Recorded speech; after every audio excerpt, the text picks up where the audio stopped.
অনেক স্কুল ছাত্রদেরকে গ্রেপ্তার করা হয়েছে, দীর্ঘদিন ধরে জেল খাটতে হয়েছে।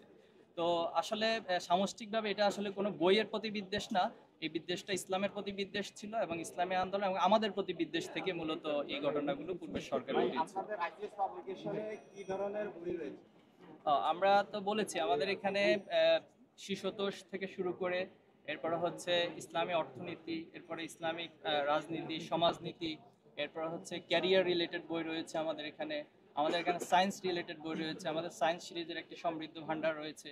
অর্থাৎ এভরিথিং একজন ছাত্রের, একজন শিক্ষার্থীর যত ধরনের তার রিলেটেড বই জানার প্রয়োজন, সব ধরনের বইগুলোই আমাদের এখানে রয়েছে এবং আমরা আস্তে আস্তে করে এগুলোকে আরো সময়ের যুগের চাহিদা আমরা অবজার্ভ করার চেষ্টা করতেছি, সেটাকে আমরা সার্ভে করার চেষ্টা করতেছি এবং সেই সাইকোলজি বুঝেই আমরা আমাদের পরবর্তী বইগুলো বাজার নিয়ে আসবো।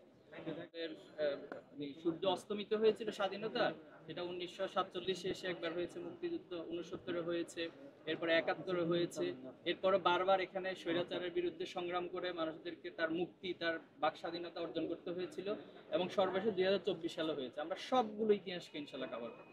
24-এর বিষয়টাকে কি বিশেষভাবে তুলে আনা হয়েছে কিনা, যে শিবির তো পেছন থেকে অনেক নিয়ে কাজ করছে, সেই বিষয়গুলো আসবে কিনা? পেছন থেকে না, শিবির পেছন থেকে, সামনে থেকে, মাঝখান থেকে, সকল দিক থেকে কাজ করেছে। সেই বিষয়গুলো আসবে কিনা? তো সে জায়গা থেকে আমরা চেষ্টা করছি যে বয়ানটুকু নিজেদের সততাকে রক্ষা করে এবং সবাইকে অন করে। আমি আমার শুরুতেই বলেছিলাম আমরা আসলে সবার বাংলাদেশ চাই, যে সবার বাংলাদেশ যে থিম, সেই থিমের উপর ভিত্তি করে আমরা আমাদের নেগেটিভগুলোকে নিয়ে আওয়ামী সন্ত্রাসের শিকার হয়েছে, এটি 2 খণ্ডে অনেক বড় ভলিউম।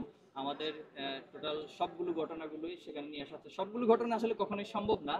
ছাত্র শিবিরের জুলুম নির্যাতনের ইতিহাসটা এত এত বিস্তৃত, এটা আসলে বলে কোনো বই লিখে আসলে শেষ করা যাবে না। তো তার থেকে সামান্য কিছু অংশ আমাদের 2টি ভলিউমে এসেছে এবং আরো কিছু ধারাবাহিক পরিকল্পনা আমাদের আছে সামনে।